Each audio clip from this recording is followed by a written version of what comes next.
Assalamualaikum Pak, perkenalkan saya Dr. Taradipa Zahra, dokter yang bertugas pada siang hari ini. Sebelumnya Bapak, di sini saya akan menanyakan beberapa hal yang berhubungan dengan kondisi kesehatan Bapak. Mungkin nanti pertanyaannya ada beberapa yang mungkin tidak berkenan, tapi Bapak diharapkan untuk bisa jujur Pak ya, untuk mengidentifikasi penyakit Bapak. Baiklah Bapak, sebelumnya izinkan saya untuk mengidentifikasi Pak ya. Dengan Bapak siapa Pak? Bapak Patan. Bapak Patan umurnya berapa tahun Pak? 50 tahun Pak ya. Untuk tempat tinggalnya di mana Pak sekarang? Penastiara. Di Penastiara Pak ya. Lalu Bapak untuk pekerjaan sehari-harinya sebagai apa Pak? PNS. Oh PNS Pak ya. Nah baik, terima kasih Bapak Patan. Sebelumnya Bapak Patan kesini dengan keluhan apa ya Pak? Nyeri dada. Oh nyeri dada. Baik, untuk keluhannya itu nyeri dada Pak ya. Untuk daerah mana Pak ya kira-kira nyeri dadanya, di bagian mana saja? Bagian sini sampai belakang. Oh berarti menjalar Pak ya sampai belakang. Baik, berarti lokasinya dada sampai ke belakang. Lalu untuk berapa lama Pak biasanya Bapak rasakan nyeri dadanya Pak? 5 menit. Oh 5 menitan Pak ya, 5 menitan. Baik, sebelumnya ada tidak Pak faktor yang memperburuk keadaan nyeri dada Bapak?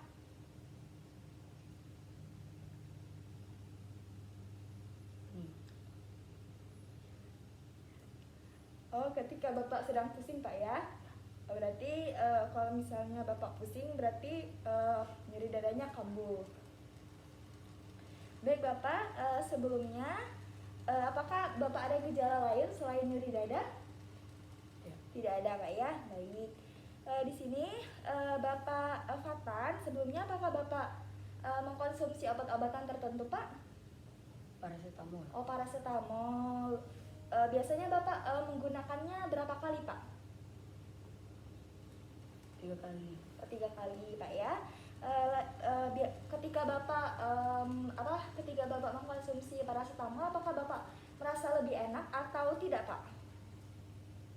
Tidak. Oh tidak Pak ya, berarti biasa-biasa aja Pak ya, tidak ada pengaruhnya terhadap nyeri dada Bapak. Baik, sebelumnya Bapak apakah Bapak ada nyeri dada atau GERD gitu Pak? Tidak. Tidak ada Pak ya. Lalu apakah Bapak ada ketidaknyamanan pada dada? Tidak. Tidak ada. Lalu apakah Bapak ada sesak nafas Pak? Tidak ada juga Pak ya. Apakah Bapak pernah mengalami stroke Pak? Tidak. Tidak pernah Pak ya. Apakah Bapak pernah mengalami kejang-kejang? Tidak. Tidak pernah. Lalu apakah Bapak ada penyakit tiroid Pak, atau kalau misalnya dipalpitasi atau ditekan itu ada benjolan? Tidak. Tidak ada Pak ya. Bapak ada gangguan pada ginjalnya Pak? Tidak ada Pak ya. Baik. Selanjutnya, apakah ada edema Pak pada bagian hati atau di bagian benjolan gitu, di bagian perutnya? Tidak Pak ya. Baik. Selanjutnya untuk Bapak Fatan, di sini saya akan menanyakan beberapa hal ya Pak. Mohon maaf kalau tidak berkenan. Sebelumnya Bapak Fatan, apakah Bapak ini merokok Pak? Ya. Merokok Pak ya. Apakah Bapak mempunyai riwayat darah tinggi? Ya. Iya. Lalu untuk apakah Bapak punya riwayat tinggi kolesterol? Tidak. Tidak. Apakah Bapak mempunyai penyakit riwayat diabetes mellitus Pak? Tidak. Tidak ada Pak ya. Selanjutnya Pak, kira-kira Pak untuk kondisi dari fisik Bapak atau gaya hidup Bapak, apakah Bapak ini sering untuk berolahraga Pak? Tidak. Tidak Pak ya, berarti Bapak jarang untuk berolahraga Pak ya. Baik. Selanjutnya, apakah Bapak pernah mengidap ginjal kronis Pak?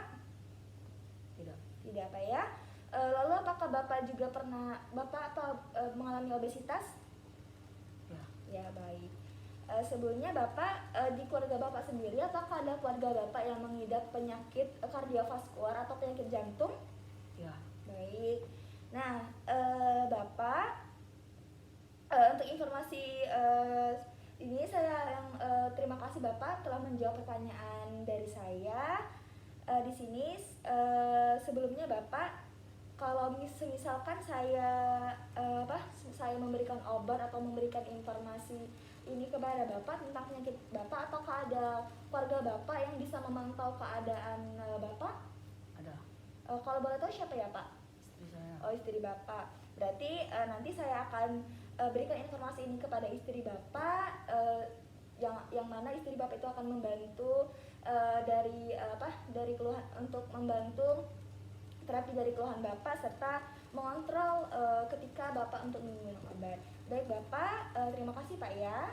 Untuk selanjutnya kita akan melakukan pemeriksaan Pak, yaitu pemeriksaan jantung Bapak. Nanti Bapak diharapkan untuk bisa berbaring Pak ya. Baik Pak. Bapak, di sini kita akan melakukan pemeriksaan kepada Bapak Pak ya. Nanti saya akan melakukan pemeriksaan leher, saya akan melakukan pemeriksaan lengan, dada, dan juga saya akan lengan dan dada. Nah, sebelumnya Bapak bisa berbaring terlebih dahulu Pak ya, saya bantu.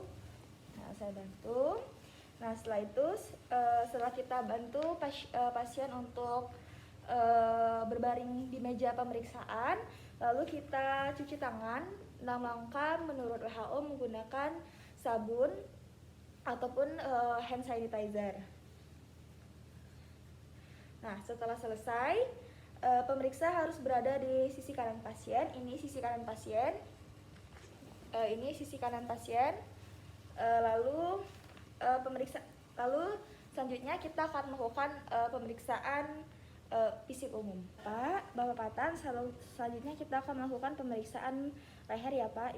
Di sini saya akan melihat tekanan vena jugularis Bapak. Sebelumnya Bapak Patan, apakah Bapak sudah di posisi yang nyaman Pak? Baik.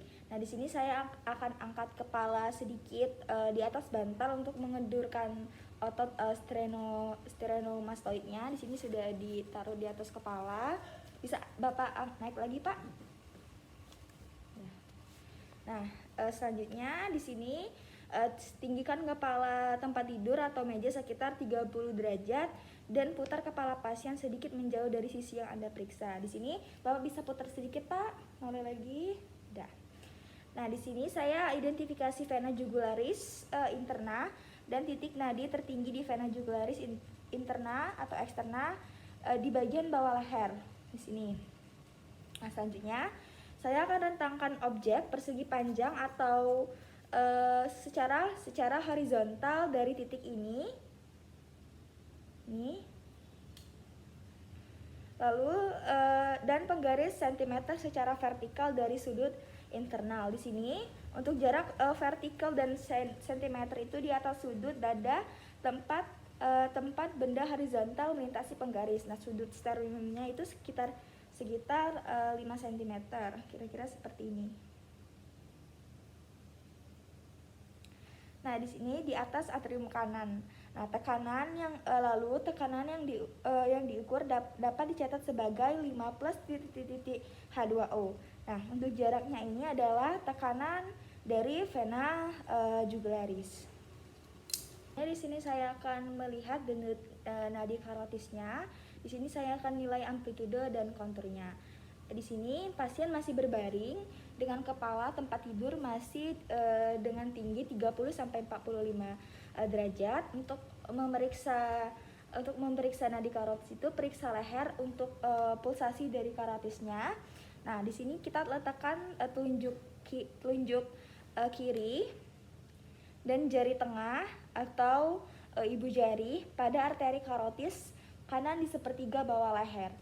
Nah, di sini kita tekan ke belakang dan rasakan denyutannya. Nah, lalu untuk karotis kanan gunakan jari atau ibu jari kiri. Lalu kita periksa pada sisi yang berikutnya menggunakan 2 jari atau bisa menggunakan ibu jari.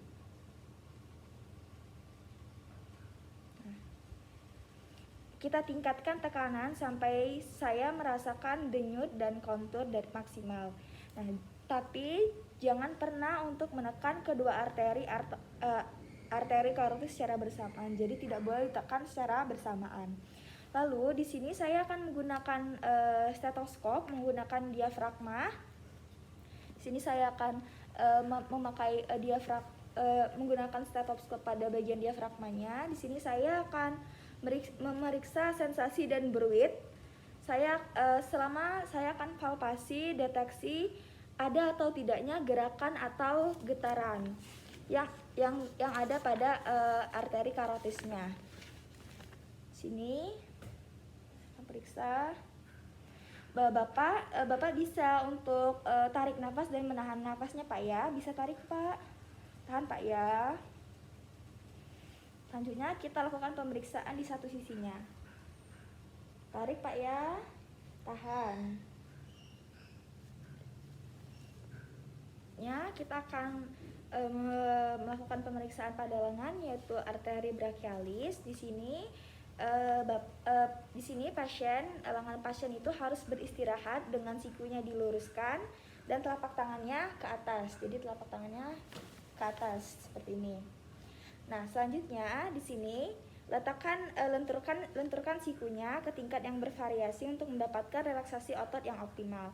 Lalu saya akan letakkan tangan di bawah siku pasien. Lalu saya akan gunakan telunjuk dan jari tengah untuk merasakan denyut nadi pasien. Lalu saya periksa.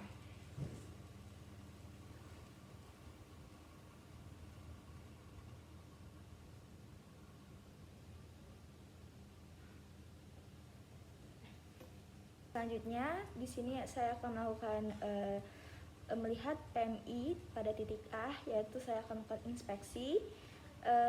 Ini dilakukan di ruangan yang cukup terang. Lalu kita akan menentukan lokasi PMI, biasanya itu di garis midclavicular di ruang intracostal 5. Selanjutnya untuk palpasi kita bisa gunakan bantalan untuk meraba impuls. Nah, impuls vertikal dapat mengangkat jari-jari. Nah, untuk periksa sensasi dengan menekan bola tangan dengan kuat di bagian dada.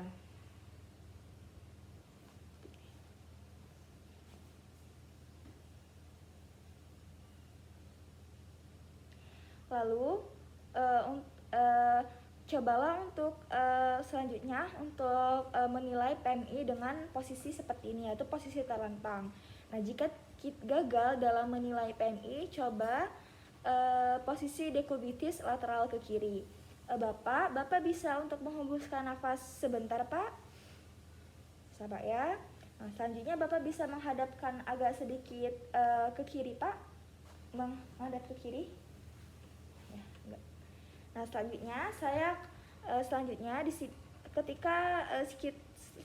ketika pasien pada posisi miring ke sebelah kiri, di sini untuk menilai lokasinya biasanya itu di interspace 4 atau 5. Nah, selanjutnya untuk menilai diameter dalam posisi terlentang ini biasanya kurang dari 2,5 cm dan menempati satu sela. Lalu untuk nilai amplitudonya biasanya kecil dan terasa cepat dan mengetuk. Lalu untuk nilai durasinya ini biasanya itu berlangsung melalui 1/2/3 sistolik. Kita akan melakukan perkusi. Di sini tempatkan jari melengkung pada ICS 3, 4, dan 5. Lalu rasakan impuls sistolik kanannya. Lalu perkusi dengan lembut, maka akan dilihat jantung normal atau adanya jantung yang melebar. Lalu lakukan dengan lembut dan rasakan getarannya.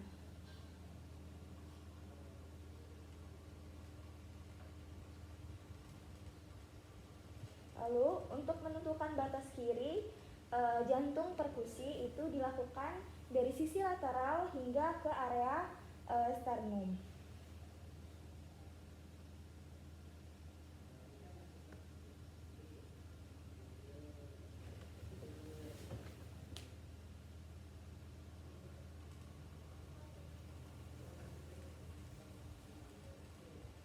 Dan kita rasakan dan kita akan terdengar bunyi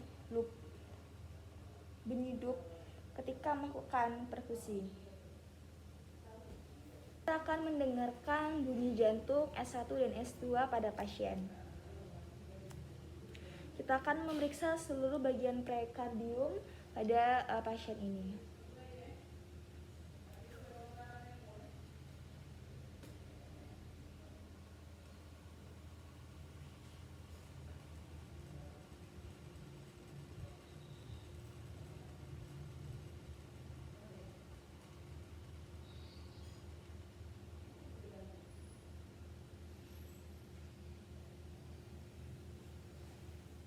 Selanjutnya kita lihat dari kardiak murmur. Di sini kita lihat dari timingnya, dari lokasi dan maksimal intensity, ada radiasi atau transmisi dari PMI.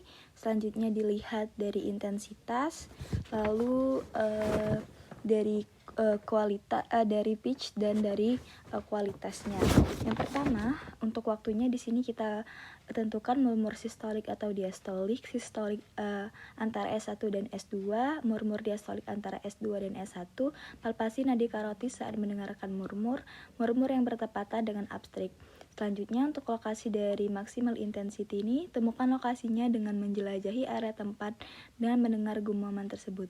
Jelaskan di mana mendengarnya paling baik dalam hal interscape dan hubungannya dengan sternum, apex, mid-sternal, mid-clavikular atau garis aksila. Lalu untuk radiasi dari PMI, kita jelaskan di mana yang paling baik untuk mendengarkan suaranya tersebut. Selanjutnya, kita lihat dari intensitasnya. Di sini ada grade 1 yang mana sangat lemah, mungkin tidak terdengar suara sama sekali. Kelas 2, tenang, mendengar setelah memasang stetoskop.